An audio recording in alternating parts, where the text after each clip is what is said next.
PM কিষাণৰ 20 number কিস্তিৰ মুকলিৰ তাৰিখ যিকোনো সময়তে ঘোষণা হ'ব পাৰে, কিন্তু PM কিষাণৰ 20 নম্বৰ কিস্তিৰ আগতে কৃষকসকলৰ বাবে আহিছে ডাঙৰ সিদ্ধান্ত।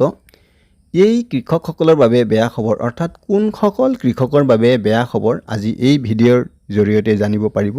PM কিষাণৰ 20 নম্বৰ কিস্তিৰ আগতে ডাঙৰ খবৰ আহিছে কৃষকসকলৰ বাবে। প্ৰধানমন্ত্ৰীৰ সন্মান নিধি যোজনাত কিছুমান কৃষক জালিয়াতিৰ গোচৰত ধৰা পৰিছে। নমস্কাৰ কৃষক বন্ধু বান্ধৱীসকল, প্ৰথমে ডিজিটেল ভক্ত ইউটিউব চেনেলৰ হৈ আপোনালোক সকলোকে ৱেলকাম জনাইছোঁ। PM কিষাণ যোজনাৰ 20 নম্বৰ কিস্তিৰ ধন এই মাহতে অৰ্থাৎ জুন মাহতে মুকলি কৰিব ভাৰত চৰকাৰৰ কৃষি আৰু কৃষক মন্ত্ৰালয়ে। কিন্তু ইয়াৰ আগতে চৰকাৰৰ ফালৰ পৰা তদন্তৰ অভিযান চলাই আছে। এক বিশেষ সূত্ৰৰ পৰা পোৱা খবৰ অনুসৰি দেশৰ কিছু ৰাজ্যত এটা পৰিয়ালতেই গিৰিয়েক ঘৈণীয়েক অৰ্থাৎ পতি পত্নীয়ে দুজনেই PM কিষাণ আঁচনিৰ ধন লাভ কৰি আছে বা লাভ কৰি আহিছে, যিটো নেকি PM কিষাণৰ গাইডলাইনত নপৰে বা আইন বিৰুদ্ধ হয়। এওঁলোকক প্ৰতি বছৰে 6,000 টকা তিনিটা কিস্তিত ধন বেংক একাউণ্টত জমা কৰি দি আছে।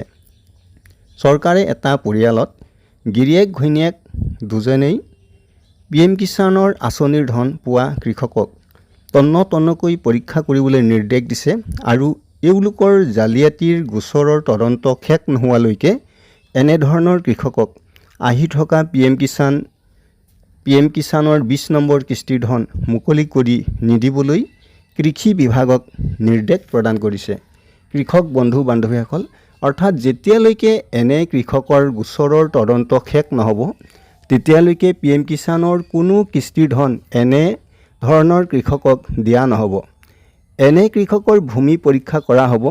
PM কিষাণৰ গাইডলাইন মতে PM কিষাণ যোজনাত কৃষকৰ পৰিয়ালৰ মুৰব্বীজনেহে এই আঁচনিত আবেদন কৰিব পাৰে।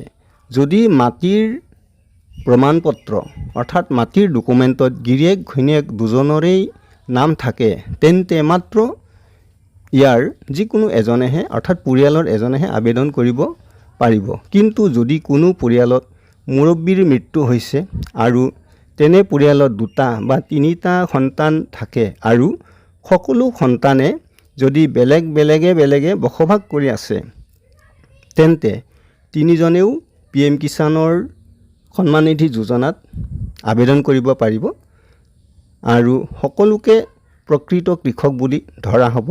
কিন্তু তাৰ আগতে পিতৃৰ মাটিৰ কাগজত অৰ্থাৎ প্ৰমাণপত্ৰত পুত্ৰসকলে নাম অন্তৰ্ভুক্ত কৰিব লাগিব।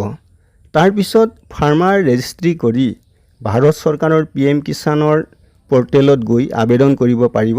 কিন্তু কিছুমান পৰিয়ালত পতি পত্নী দুজনেই PM কিষাণ আঁচনিৰ ধন লাভ লৈ আছে, যিটো নেকি আইন বিৰুদ্ধ। এনেকুৱা গোচৰত থকা কৃষকক তদন্ত কৰি সত্য প্ৰমাণিত হ'লে অপ্ৰকৃত কৃষক হিচাপে ঘোষণা কৰিবলৈ চৰকাৰে কৃষি মন্ত্ৰালয়ক নিৰ্দেশ দিছে। এতিয়া আহক জানো PM কিষাণৰ 20 নম্বৰ কিস্তিৰ ধন কেতিয়া মুকলি কৰিব, যিটো নেকি সকলোৱে অপেক্ষা কৰি আছে। মিডিয়া ৰিপৰ্ট মতে PM কিষাণৰ 20 নম্বৰ কিস্তি চলিত মাহৰ যিকোনো দিনতে ঘোষণা হ'ব পাৰে। বৰ্তমান দেশত কৃষকসকলৰ বাবে বিকশিত কৃষি সংকল্প অভিযান চলি আছে। এই অভিযান 29 মে'ৰ পৰা 12 জুনলৈকে চলিব। প্ৰধানমন্ত্ৰী মোদী ডাঙৰীয়াই 12 জুনৰ পিছতেই PM কিষাণৰ 20 নম্বৰ কিস্তিৰ তাৰিখ ঘোষণা কৰিব পাৰে। কৃষক বন্ধু বান্ধৱীসকল, আজিৰ PM কিষাণৰ নতুন আপডেট ইমানেই। যদি আজি এই চেনেলত প্ৰথম আহিছে চেনেলটো ছাবস্ক্ৰাইব কৰিব আৰু আপোনাৰ বন্ধুবৰ্গক বা বন্ধু বান্ধৱীক আজিৰ এই ভিডিঅ'টো শ্বেয়াৰ কৰিব যাতে এই খবৰটো সকলোৱে সোনকালে পায়। ধন্যবাদ।